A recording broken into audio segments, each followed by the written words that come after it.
हमारे जिले के अध्यक्ष भाई महेंद्र जी, मेरे साथ में आए बहुत ही मेहनत कश युवा शक्ति, हमारी प्रदेश में सचिव बहन मोना सिवाज, हमारे प्रदेश के उपाध्यक्ष बहन प्रियदर्शनी सिंह, हमारे जिला के अध्यक्ष भाई संदीप सेठ और सामने बैठे महेंद्रगढ़ के सभी नौजवान साथियों, युवा शक्ति, आपको मेरा प्रणाम, मेरा नमस्कार।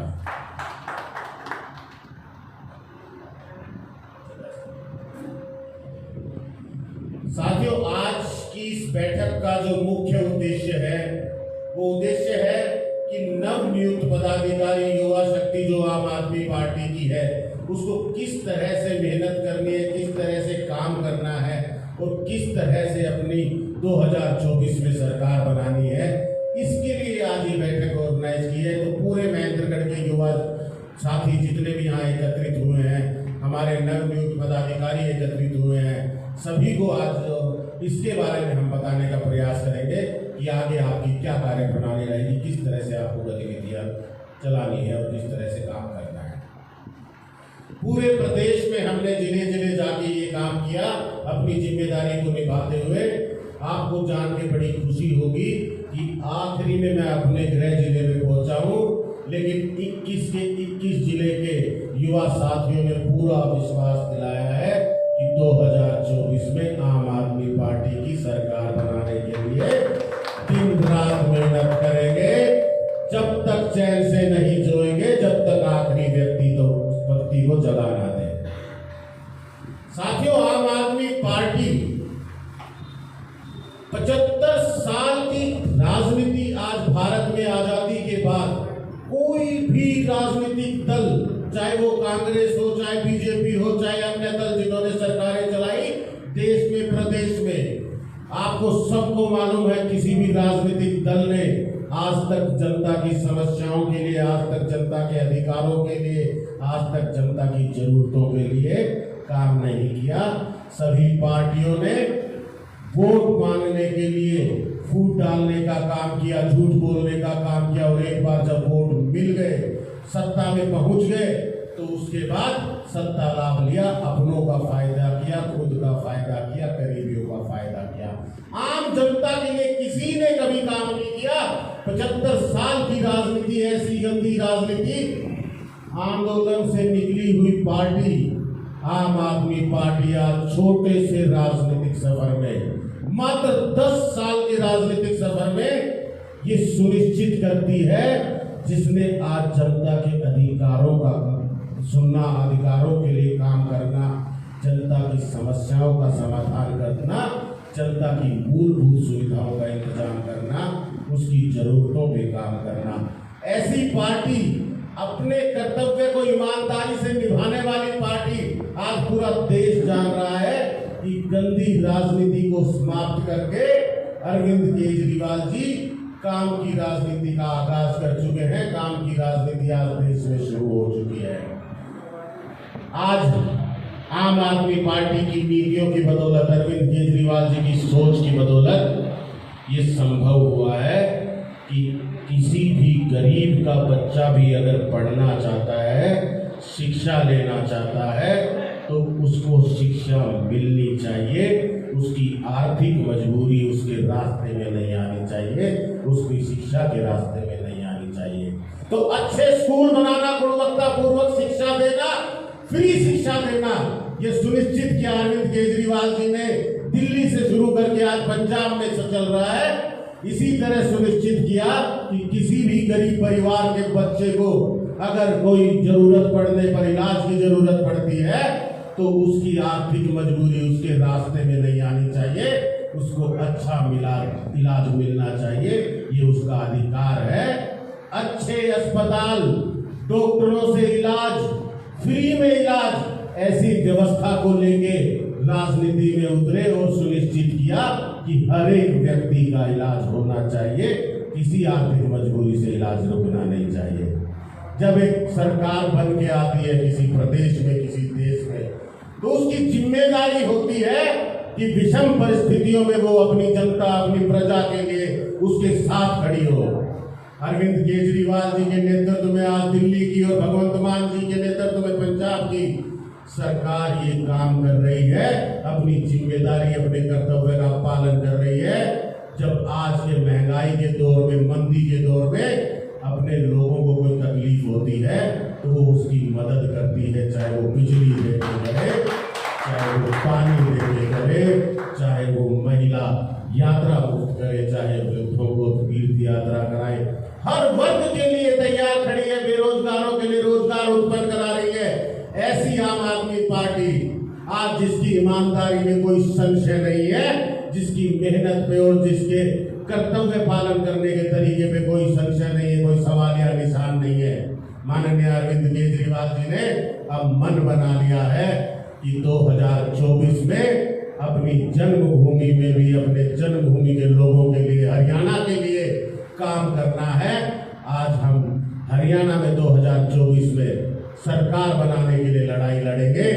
अब उसके लिए अपनी पहली सूची जारी की। 1150 पदाधिकारियों की सूची आम आदमी पार्टी ने जारी की। 1150 लोगों को जिम्मेदारी नियुक्त की कि अब ये आपका काम है, ये पहली सूची है, इसके बाद आपके और सहयोगी आएंगे। अब ये आपको सुनिश्चित करना है कि आप अपनी नीतियों को घर घर पहुंचाएंगे। सारे लोग हरियाणा के चाहते हैं कि गंदी राजनीति से छुटकारा मिल जाए और अच्छी राजनीति हमारे बीच में आए। अब ये जिम्मेदारी चूंकि हमारे कंधों पे है, आपके कंधों पे है, तो ऐसा ना हो कि किसी गरीब को आज भी शिक्षा ना मिल पाए, आज भी उसको इलाज ना मिल पाए। ये जिम्मेदारी आपकी अकेले की नहीं है, आपके भविष्य की नहीं है। ये जिम्मेदारी है लाखों परिवारों की, लाखों घरों की जो जरूरतमंद है, जिनको सरकार की जरूरत होती है। अब आपके कंधों पे जिम्मेदारी है कि 1 साल आपने अपनी मेहनत करके हर एक उस परिवार का ख्याल रखना है, सुनिश्चित करना है कि अच्छी राजनीति मेरे क्षेत्र में भी आएगी, मैं भी यहाँ पूरी मेहनत करूंगा। जब बात युवा शक्ति की आती है, ये विशेष तौर पे बैठक आज युवा शक्ति की बुलाई है। मुझे जिम्मेदारी पूरे प्रदेश में युवा शक्ति को सशक्त करने की दी गई है। तो आज सारे युवा साथियों से, युवा पदाधिकारियों से मैं आज आपको ये कह रहा हूं कि ये जिम्मेदारी आपके कंधों पे सबसे ज्यादा है, क्योंकि किसी भी पार्टी का संगठन उसकी रीढ़ की हड्डी होता है। आप सब जानते हैं, हम सब जानते हैं।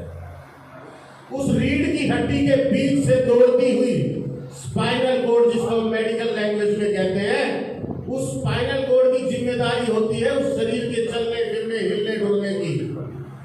वो स्पाइनल कोड युवा शक्ति होती है। अगर आप मजबूत होंगे, आप अपने काम को जिम्मेदारी से निभाएंगे, तो आपकी पार्टी चलती फिरती, हिलती डुलती नजर आएगी, अन्यथा नजर नहीं आ सकती।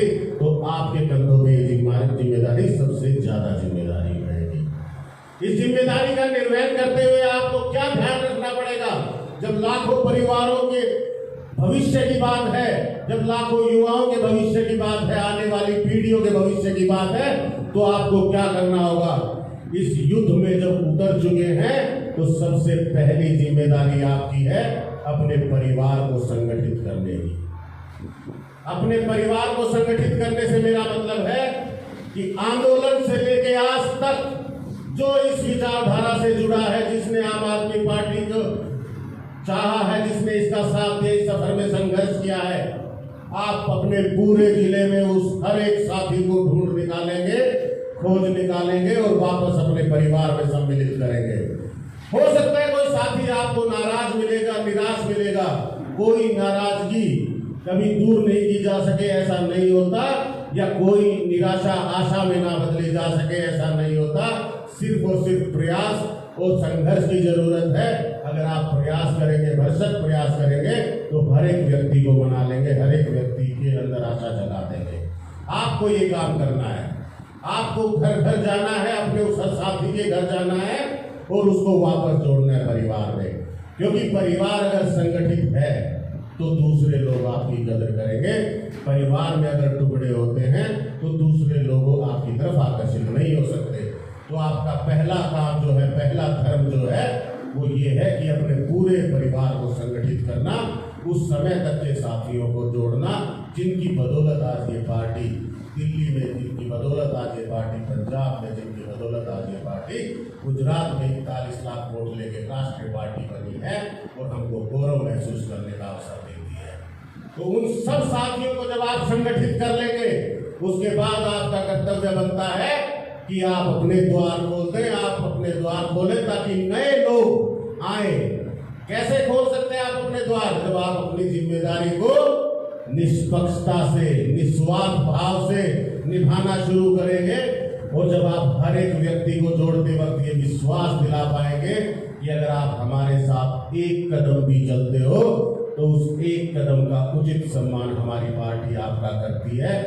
हम एक भी व्यक्ति ऐसा नहीं है जो हमारे साथ मेहनत करे और उसकी मेहनत जाए चली जाए, उसको उसका सम्मान ना मिले। वो सम्मान उसे तब मिलेगा जब आप निष्पक्ष होंगे, निस्वार्थ होंगे और उसको मेहनत करने का अवसर देंगे। तो आज पूरे प्रदेश का युवा चाहता है कि अच्छी राजनीति से जुड़े। अच्छी राजनीति आपके पास है, विचारधारा आपके पास, आपकी पार्टी ईमानदार है, आपकी पार्टी को लोग इज्जत से देखते हैं। अब ये जिम्मेदारी चूंकि आपके कंधों पे है, तो ऐसा ना हो कि महेंद्रगढ़ जिले के युवा इससे दूरी बनाए, इसके नजदीक ना आए। तो आपको अपने कार्य करने के तरीके में ये चीजें लागू करनी होगी, ऐसा माहौल बनाना होगा लोगों के लिए, ऐसा स्थान बनाना होगा कि आपके प्रति विश्वास जगे। जब आप यूथ विंग के पदाधिकारी हैं, मैंने आपको बताया कि यूथ की जिम्मेदारी 10 गुना तक बढ़ जाती है या पूरी जिम्मेदारी युवा शक्ति के ऊपर होती है। तो जब आप यूथ विंग के पदाधिकारी हैं तो आपको अपने आप की उपलब्धता, आपको अपने आप की प्राथमिकता पार्टी के लिए बनानी होगी। सबसे ज्यादा उपलब्ध रहना है, सबसे ज्यादा ऊपर पार्टी को प्राथमिकता देनी है, ये आपको सुनिश्चित करना होगा। हमारे पास समय नहीं मिल सकता, हमें समय नहीं दिया जा सकता। ऐसा नहीं है कि आपको कोई कार्य करने के लिए कहा या आपके लिए पार्टी के लिए बुलावा आया और आपने कहा साहब 2 दिन लगेंगे या 3 दिन पहले बताते। ये व्यवस्था यूथ विंग में नहीं है। युवाओं के कंधों पे बहुत बड़ी जिम्मेदारी है। आज लाखों परिवार इंतजार कर रहे हैं। ये आपका काम नहीं है, ये उन लाखों परिवारों का काम है। आपको समय नहीं दिया जा सकता।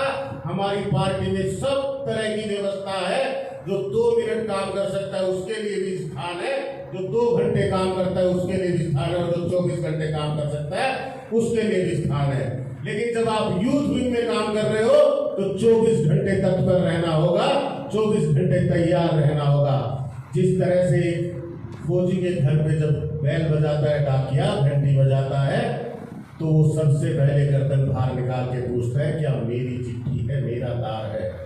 और अगर वो चिट्ठी उसके नाम की होती है और संदेशा उसके अफसर से आया होता है उसे वापस बुलाने का, तो वो सीधा उसे पढ़ता है, जेब में डालता है, बोरिया बिस्तर उठाता है और कहता है कि भारत माँ ने मुझे याद किया है, मुझे सरहद पे जाना होगा, मेरे परिवार मुझे विदाई दो। ऐसी व्यवस्था आपको बनानी होगी। यूथ विंग के पदाधिकारी होने के नाते, यूथ विंग के कार्यकर्ता होने के नाते, पार्टी के ग्रुप को, पार्टी के संदेश जिस ग्रुप पे आपको मिलते हैं उस ग्रुप को सबसे ऊपर रखना है, बारी बारी चेक करना है। जब भी कोई संदेश आता है, जब भी कोई बुलावा आपका आता है, आपने मैसेज पढ़ा, मैसेज पढ़ने के बाद फोन जेब में डाला और कहा कि सरकार की गलत नीति के खिलाफ आवाज उठाने, सरकार की गलत नीति के खिलाफ विरोध प्रदर्शन करने, व्यवस्था परिवर्तन की लड़ाई में सम्मिलित होने का संदेश मुझे मिला है, तो मेरे परिवार मुझे इजाजत दो, मुझे जाना होगा। ऐसी उपलब्धता आपकी होनी चाहिए। अगर ये आप कर सकते हैं तो आप यूथ बनते हैं। आप सबसे मैं पूछना चाहूंगा, क्या तैयार हैं आप इसके लिए? क्या लाखों परिवार की जरूरतों के लिए लड़ाई लड़ने को तैयार हैं? दोनों हाथ उठा के बताओ तैयार है तो। अगर आप दोनों हाथ उठा के तैयार हैं तो शुरू करो इस लड़ाई को। आज अभी इसी वक्त से तैयारी अपनी बना लो। अब आप यूथ विंग के जिला अध्यक्ष हैं, यूथ विंग के पदाधिकारी हैं, यूथ विंग के कार्यकर्ता हैं। जब भी चलो 10-5 लोगों के साथ चलना, अकेले मत चलना। अकेला व्यक्ति जो चलता है तो उस पर संशय खड़ा हो जाता है, कि क्या ये किसी को जोड़ नहीं सकता, क्या इसका व्यवहार ऐसा है, क्या इसके साथ लोग जुड़ना नहीं चाहते। और जब आदमी 10-20 लोगों के साथ चलता है तो उसका मजबूत प्रदर्शन नजर आता है, उसके प्रति विश्वास आम लोगों का खड़ा हो जाता है। या ये व्यक्ति बड़ा मजबूत व्यक्ति है जिसके साथ 15-20 लोगों का विश्वास जुड़ा हुआ है, और लोगों को भी आपसे जुड़ने का मन बनता है ऐसा करने से। तो मेरा ये कहना है, कभी अकेले नहीं चलना, चाहे कोई पार्टी गतिविधि हो, कोई कार्यक्रम हो, कहीं जाना है, किसी कैंपेन में, किसी प्रचार में, सदा आपको अपने साथियों के साथ निकलना है, मजबूती से निकलना है। आप एक ईमानदार पार्टी के पदाधिकारी हैं। आज आप लाखों लोगों की उम्मीद पूरा करने वाली पार्टी के पदाधिकारी हैं, तो उतना मजबूत प्रदर्शन आपका होना चाहिए। ये व्यवस्था आपको तैयार करनी होगी। कुछ देरी से मैं आपके बीच में पहुंचा, आप लोगों ने इस भीषण गर्मी में मेरा इंतजार किया, उसके लिए मैं आप सबसे क्षमा मांगता हूं। यहाँ पहुंचने पे मेरी पूरी टीम का आपने जिस गर्मजोशी से, जिस मोहब्बत से, जिस प्यार से स्वागत किया, उसके लिए मैं आपका आभारी हूँ। आप लोगों ने मुझे सुना, कोई गलती मुझसे हुई हो उसके लिए मैं आपसे क्षमा प्रार्थी हूँ। बहुत बहुत धन्यवाद, बहुत बहुत आभार।